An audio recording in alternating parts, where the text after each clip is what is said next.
ለቄደር ጥምቀት የሚያበቁ 6 ከባድ ኃጢያቶች። እነዚህ ኃጢያቶች ከፍተኛ የሆነ የምግባር ሕጸጽ የሃይማኖታዊ ችግር ያለባቸውና በቤተክርስቲያናችን አስተምህሮም ከባድ ከሚባሉ ኃጢያቶች ውስጥ የሚመደቡ በቀኖና ቤተክርስቲያንም ራሱን የቻለ ስርዓት የተቀመጠላቸው ኃጢያቶች ናቸው። እነዚህን ኃጢያቶች ከሰራን ከቤተ እምነታችን ከወጣን እግዚአብሔርን ከበደን ሳንውል ሳናድር ለአበ ነፍሳችን ተናግረን ጸጸታችንን ገልጸን ለእግዚአብሔር ያለንን ፍቅርና አክብሮት በመግለጽ በመናገር የቄደር ጥምቀት እንጠመቃለን።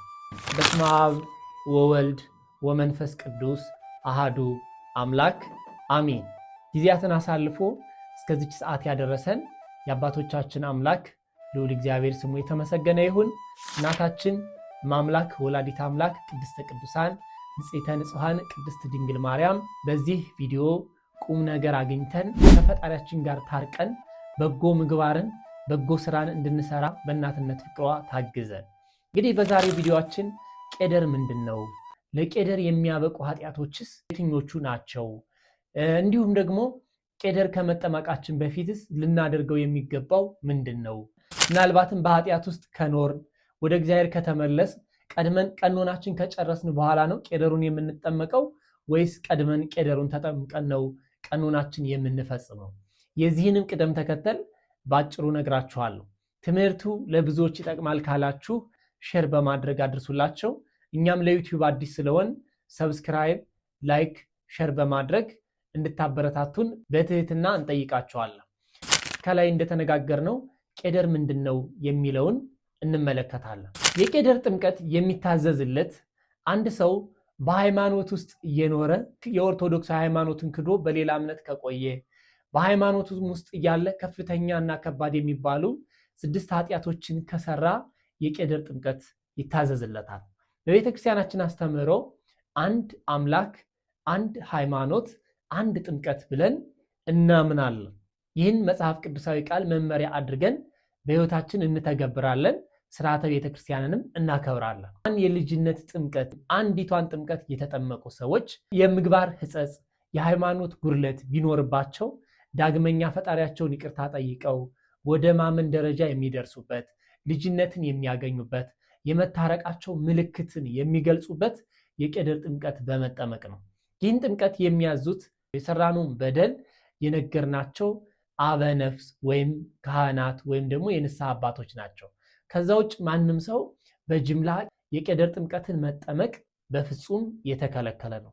ምክንያቱም አንድ ሰው በደሉን ሳይናገር ኃጢያቱን ሳያስረዳ ፈጣሪ መካዱንም ለካህናት ሳይናገር የቄደር ጥምቀት ቢጠመቅ ትርጉምም ዋጋም የለውም። እነዚህን 6 ኃጢያቶች ከሰራ በስርዓተ ቤተክርስቲያን ራሱን የተቀመጠ ሕግም ስርዓትም ስላለው እነዚህን 6 ኃጢያቶች ከሰራ የቄደር ጥምቀት መጠመቅ ይችላል። ይህን ጥምቀት የሚያጠምቁትም ካህናቱ፣ ዲያቆናቱ ሲኖሩ ራሱን የቻለ የጸሎት መጽሐፍም የጸሎት ስርዓትም አለው። ያ ስርዓት ከተደረሰ በኋላ የቄደር ጥምቀት መጠመቅ፣ በምክረ ካህንም መመላለስ፣ ዳግመኛ እንዳንበድልም ለራሳችን ቃል መግባት ይገባናል። እንግዲህ ለቄደር ጥምቀት የሚያበቁ 6 ዋና ዋና ኃጢያቶች አሉ። አንደኛ እግዚአብሔርን አምላኩን የካደ ወደ ሌላ እምነት የሄደ የሥላሴን አንድነት ሶስትነት የተጠራጠረ የካደ እንዲሁም ከእምነቱ ወጥቶ ማዕተቡን በጥሶ በሌላ እምነት ውስጥ የኖረ ነገር ግን ቀድሞ የልጅነትን ጥምቀት የተጠመቀ ኦርቶዶክሳዊ ካለ ዳግመኛ ወደ እምነቱ ሲመለስ የቄደር ጥምቀትን መጠመቅ ይገባዋል። ሁለተኛው ጋኔን የሚስብ የሚያስብ የሚጠነቁል የሚያስጠነቁል ሰው የቄደር ጥምቀት ያስፈልገዋል። ይህም ከእግዚአብሔር ውጭ የሚያውቅ የኛን እድል የሚወስን በረከት የሚያደርግልን አንድ አካል አለ ተብሎ ጋኔንን ያመለከ የተቀበለ ለእርሱም የሰገደ አጠቃላይ በአበነፍሱ ተነግሮ ተመክሮ ንስሐ ተሰጥቶት የቄደር ጥምቀት ተጠምቆ እንዲሁም ደግሞ እያወቀ ካጠፋ የቄደር ጥምቀቱን ተጠምቆ ቀኖናውን ይፈጽማል። ሶስተኛ በእምነት ከማይመስሉን ሰዎች ጋር የሩካቤ ሥጋ ከፈጸም ከኦርቶዶክስ እምነት ተከታይ ውጭ ያሉ ሰዎች ጋር ሩካቤ ሥጋ የፈጸመ እንዲሁም በማወቅም በመቀራረብም ባለማወቅም ከዘመድ ጋር ግንኙነት ያደረገ ከእህት ከወንድሙ ጋር እንዲሁም በስጋ ዘመድ ከሆኑት ሰዎች ጋር ሩካቤ ስጋ የፈጸመ ሰው የቄደር ጥምቀት ያስፈልገዋል። አራተኛ በአምልኮ ባዕድ ወይም ለጣዖት የተሰዋውን የተመገበ የበላ እንዲሁም ከሚያመልኩት ሰዎች ጋር ተድላ ደስታን ያደረገ ሰው የቄደር ጥምቀት ያስፈልገዋል። አምስተኛ በመጽሐፍ ቅዱስ ውስጥ ለምግብነት ያልተፈቀዱትን የእነርሱን ስጋቸውን የተመገበ የበላ የጠጣ ሰው ካለም የቄደር ጥምቀት ያስፈልገዋል።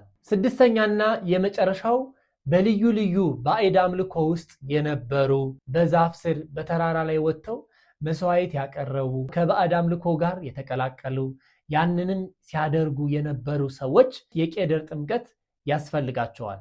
እንግዲህ እነዚህን ከላይ የጠቀስናቸውን 6 ዋና ዋና ኃጢአቶች እየሰሩ ኦርቶዶክሳውያን ክርስቲያኖች እግዚአብሔርን ቢያምኑ በሰሩት በደልም ቢጸጸቱ በአበ ነፍሳቸው በኩል ተመክረው ተዘክረው እነርሱም ኃጢአታቸውን ተናግረው የቄደር ጥምቀትን መጠመቅ ያስፈልጋል።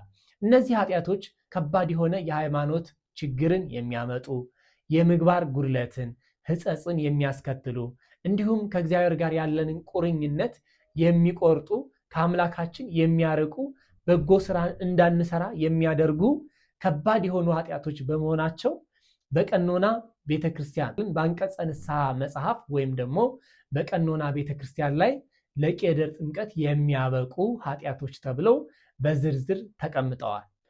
ሆኖም ግን አንድ ሰው ሳያውቅ እነዚህን ጥፋቶች ቢያጠፋ ዳግመኛ እንዳይበድል ዳግመኛ እንዳይሰራ ትምህርት ተሰጥቶት ተምሮ ተገስጾ ጥምቀቱን ተጠምቆ መሄድ ይችላል። ሆኖም ግን እያወቀ ካጠፋ እያወቀ ፈጣሪውን ከካደና እነዚህን ኃጢአቶች ከሰራ ቅድሚያ የቄደር ጥምቀቱን ተጠምቆ ከዛ በኋላ ስግደት፣ ምጽዋት፣ ጾም፣ ጸሎት እንዲፈጽም ይደረጋል። እንግዲህ ትልቁ ነገር እግዚአብሔር አምላካችንን በማወቅም ባለማወቅም ካጠፋን ከበደልን ተጸጽተን ለአበ ነፍሳችን ተናግረን አምላካችን ይቅርታ ጠይቀን ሕጉን ስርዓቱን አክብረን በእምነት በምግባር በሃይማኖት ከብረን ለመንግስተ ሰማያት መዘጋጀት ያን ኦርቶዶክሳዊ ዓላማ ሊሆን ይገባል። ስለዚህ ሁላችሁም በማወቅም ባለማወቅም እነዚህን ኃጢአቶች የሰራችሁ ከፈጣሪያችሁ የተለያችሁ ሰዎች ካላችሁ ሳትውሉ ሳታድሩ ለአበ ነፍሳችሁ አማክራችሁ እንዲሁም ደግሞ በራሳችሁም ያደረጋችሁትን ነገር ለራሳችሁ ተናዛችሁ ለራሳችሁ ተናግራችሁ በካህናት ፊት ኃጢአታችሁን ገልጣችሁ ተናግራችሁ ቀኖናችሁን እንድትፈጽሙ ከአምላካችሁም ጋር ልትታረቁ ይገባል። ሌላኛው ምናልባት ቤተክርስቲያን እንዳንገባ ከክርስቲያኖች ህብረት እንድንለይ የሚያደርጉ ኃጢአቶችም አሉ። ለምሳሌ ያክል በማይገባ የአካል ክፍል ላይ ሩካቤ ስጋ መፈጸም በፊንጢጣ ወይም በአፍ በኩል ሊሆን ይችላል። ሁለተኛው ከፍተኛ ቀኖና የሚያሰጠን እንዲሁም ከክርስቲያኖች ህብረት የሚለየን በቅዳሴ ሰዓት የሳቀ የተነጋገረ በቀኖና ቤተክርስቲያን ከክርስቲያኖች ህብረት እንዲለይ ተደንግጎ ተቀምጧል። ሶስተኛው ውርጃን ጨምሮ ሰዎችን የገደለ የሰው ነፍስ ያጠፋ ሰው ከክርስቲያኖች ህብረት እንዲለይ ቤተክርስቲያንም እንዳይገባ ይደረጋል። እንዳይገባ የሚደረገው ግን በአመታት በጊዜያት እንደ ቀኖና ተደርጎ ስለሚቆጠር ነው። ሌላ እያወቀ ወንድሙን የበደለ በወንድሙ ላይ በደል ያደረሰ ክፉ ነገርን ያደረገ ሰውም እንዲሁም ከክርስቲያኖች ህብረት እንዲለይ ይሆናል። እነዚህንና የመሳሰሉ ኃጢአቶች ከሰራችሁ ሳትውሉ ሳታድሩ ንስሐ ልትገቡ ለአበ ነፍሳችሁ ልትናገሩ አምላካችሁን ፈጣሪያችሁን ይቅርታ ልትጠይቁ ይገባል። እግዚአብሔር አምላክ የምናስተውልበትን ልቦና ከክፉ ነገር ሁሉ ይጠብቀን። አሜን።